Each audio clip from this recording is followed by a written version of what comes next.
Good afternoon everybody. आप सभी का स्वागत है और to this live session on parenting, good parenting with stories. Dr. Lakshmi, who had remained a principal of College of Applied Sciences for 25 years, she has a special interest in giving value education to children, जिससे कि जो नई पीढ़ी आ रही है वो कुछ values के साथ पैदा हो, उनको अपना अब हमारे इतिहास के बारे में भी पता हो। So over to doctor Lakshmi for today's programme. Doctor Lakshmi.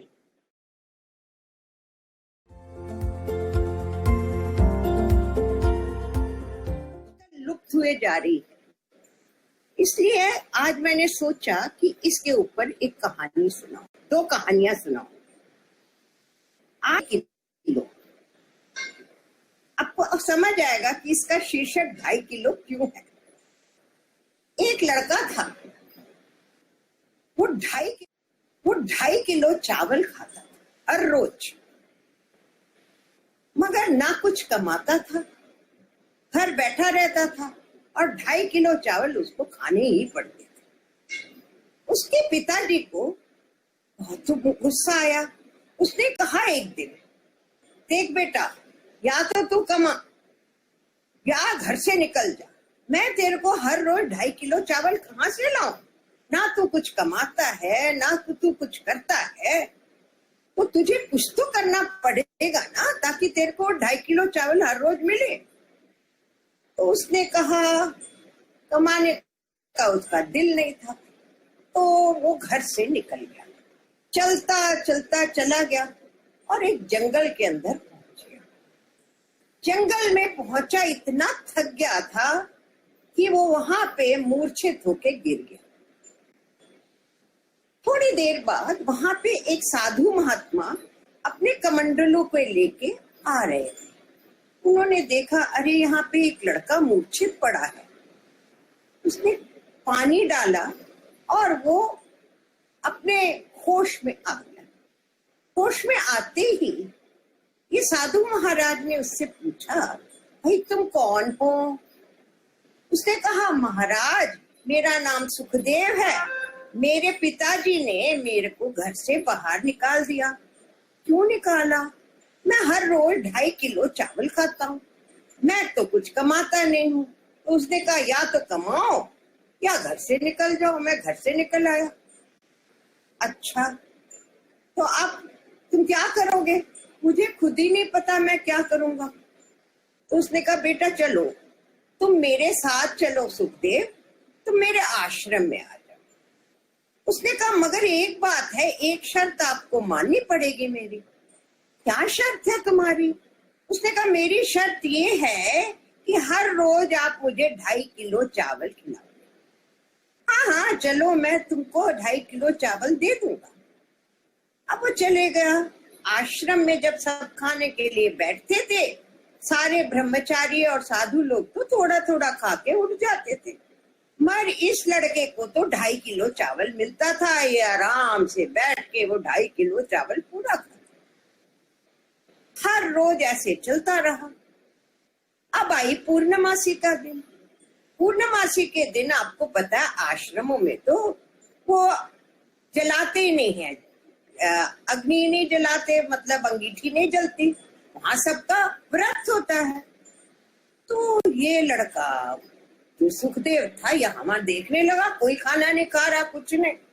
वो भाग के गुरु जी के पास गया, आज खाना कहाँ है? मेरा 2.5 किलो चावल आपने कहा था मुझे हर रोज मिलेगा, वो कहाँ है? दे दो ना मुझको। उसने कहा, आज तो भाई ऐसा है, पूर्णमासी है, आज यह खाना थोड़ी बनेगा। तो आज सब व्रत रखते हैं। कहते नहीं नहीं, मैं तो नहीं व्रत रख सकता, मुझे 2.5 किलो चावल चाहिए। तो गुरुजी ने कहा, ठीक है, मैंने तुमको कहा है कि मैं तुमको हर रोज 2.5 किलो चावल दूंगा, ले जाओ ये 2.5 किलो चावल, मगर जंगल में जाओ, अंगीठी जला लेना, वहां कुछ तुम्हें मिल जाएंगे, जो फल या कुछ भी मिल जाए, सब्जी, उसको साथ लेके खा लेना। तो उसने कहा, ठीक है। मगर एक बात जरूर याद रख, खाने से पहले भगवान को बुला के उनको प्रसाद चढ़ाना, उसी के बाद। मगर इसमें क्या वो कर लूंगा जी, गुरुजी मुझे आप 2.5 किलो चावल दे दो। उसने 2.5 किलो चावल लिया और वो जंगल में चला गया। जंगल में लकड़ी इकट्ठा करके उसने आग लगाई और उसमें चावल चढ़ा दिया। यहाँ वहां से सब्जी और कुछ पत्ते इकट्ठे करके एक सब्जी भी बना ली। अब उसको याद आया, गुरुजी ने तो कहा था कि भगवान को बुला के ही, उनको चढ़ा के ही आप प्रसाद खाना। तो उसने कहा, उसके जो इष्ट देवता थे वो हनुमान जी थे, कहा हनुमान जी आइए आइए और खाइए खाना।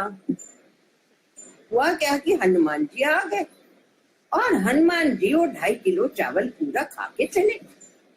अब तो बेचारा ये भूखा ही रह गया। अब ये सर नीचे करके आश्रम में आया तो गुरुजी ने पूछा क्या हो गया। क्या बताऊं गुरुजी, आज तो खाना ही नहीं मिला। क्यों नहीं मिला? आपने कहा था भगवान को चढ़ा के खाना, मैंने चढ़ाया, हनुमान जी आ गए, खा के चले गए, मेरे को तो मिला। कोई बात नहीं, गुरुजी भी चुप रहे, कुछ बोले नहीं। अब ये अगली बार जब पूर्णमासी आई, गुरुजी के पास गया, देखिए आपने पिछली बार मुझे 2.5 किलो चावल दिए थे, मैं तो भगवान को चढ़ाता हूँ हनुमान जी को, तो वो भी आएंगे, वो 2.5 किलो खा जाते हैं, मुझे 2.5 किलो और दे देना, 5 किलो दे देना। हाँ इसमें क्या, ये लो 5 किलो चावल दे दिया और वो जंगल पे चला गया और उसने फिर से आग लगाई, सब्जी वब्जी बनाई। उसने कहा हनुमान जी आइए और अपना प्रसाद खाइए। हनुमान जी तो क्या हुआ, लक्ष्मण राम जी को लेके आ गए। अरे बाप रे, अब क्या होगा? अब 5 किलो पूरा ही खा लिया उन्होंने और चले गए। अब फिर ये मुंह लटका के आ गया। उसने कहा क्या करूं? गुरुजी ने कहा क्या हुआ? वो भगवान को चढ़ाया, वो तो हनुमान जी और राम जी आ गए और खा गए। हाँ, क्या हंसने लग गया गुरुजी की, ऐसे ही पता नहीं क्या बोल रहे। ये चला गया। फिर कहता है नहीं जी, अगली बारी जब आएगा ना पूर्णमासी, मैं तो 7.5 किलो ले जाऊंगा, क्योंकि मेरे लिए कुछ बचता ही नहीं है। उनका अच्छा ठीक है। अगली बार पूर्णमासी आई तो 7.5 किलो ले गया। उसने कहा हनुमान जी आइए, राम जी आइए और प्रसाद खाइए। अब क्या हुआ, राम जी तो लक्ष्मण जी को भी लेके आ गए। अब फिर से इसको कुछ नहीं मिला, फिर से मुंह लटका के आया। तब भी गुरुजी हंसने लग गए, पता नहीं क्या बोलता है करके। फिर अगली बारी गया तो उसने कहा मुझे 10 किलो दे देना। 10 किलो लेके गया और उसने बनाया। जानते हो क्या हुआ? हनुमान जी, राम जी, लक्ष्मण जी, अब तो सीता मैया भी आ गई। अब इसने कहा सीता मैया नहीं, आप ही करो सब काम, मैं क्यों करूं? और सीता मैया जी खाना बनाने में लग गए। यहाँ पे राम जी सारी सब्जियां जो ये लाया उसको काट रहे हैं, हनुमान जी लकड़ी लाके जलाने के लिए हेल्प कर रहे हैं। इतने में लक्ष्मण जी भी उनको हेल्प कर रहे हैं। इस तरह सब लोग मदद से खाना बन रहा है। अब सीता मैया खाना बनाएंगी, कैसा होगा? वो तो इतना, उसका जो स्मेल था, जो उसकी गंध थी, सारे ब्रह्मांड में फैल गई। वो कहाँ पहुंची? कैलाश पर्वत। वहां से शिव जी और पार्वती भी आ गए। अब तो इसने ताली बजाई, लगा सब खाओ, मैं तो चला। सबको उसने नमस्कार किया। उसने कहा अब देखते हैं कितना कितना सबको मिलता है, मैं तो चला। और बड़ा खुश आया। आज जो गुरुजी थे वो कहते तुम बड़े खुश हो, हर टाइम तो तुम दुखी मुंह से आते हो, क्या हो गया? कहता गुरुजी क्या है, आज 10 किलो चावल दिए, इतने सारे लोग आ गए, मेरे को तो नहीं मिला, मगर उनको कितना मिलेगा मुझे नहीं पता, मैं तो उनको सब दे के आ गया। गुरुजी को 1 मिनट बहुत अचंभा हुआ। उसने कहा अरे ये क्या हुआ?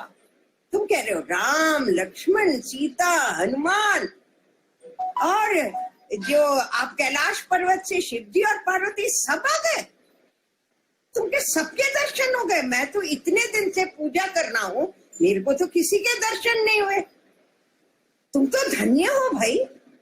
तो उसने कहा गुरुजी ने कहा चलो हम भी देखने चलते हैं, कहाँ पे है तुम्हारा ये? तो वो जंगल पे ले गया, मगर गुरुजी को तो कहीं कुछ ही नहीं दिख रहा। तो गुरुजी ने कहा मुझे तो कुछ नहीं दिखता भाई यहाँ पे, तुम कह रहे हो तुमने सबको खाना खिलाया, तुमने सबको प्रसाद चढ़ाया, ये कहाँ है? कोई तो है नहीं, तुम झूठ बोल रहे हो। उसने कहा नहीं गुरुजी, मैं झूठ नहीं बोल रहा, मैं सत्य बोल रहा हूँ। इतने में आवाज आई, देखो भगवान उनको ही मिलता है जो श्रद्धा से चढ़ाता है।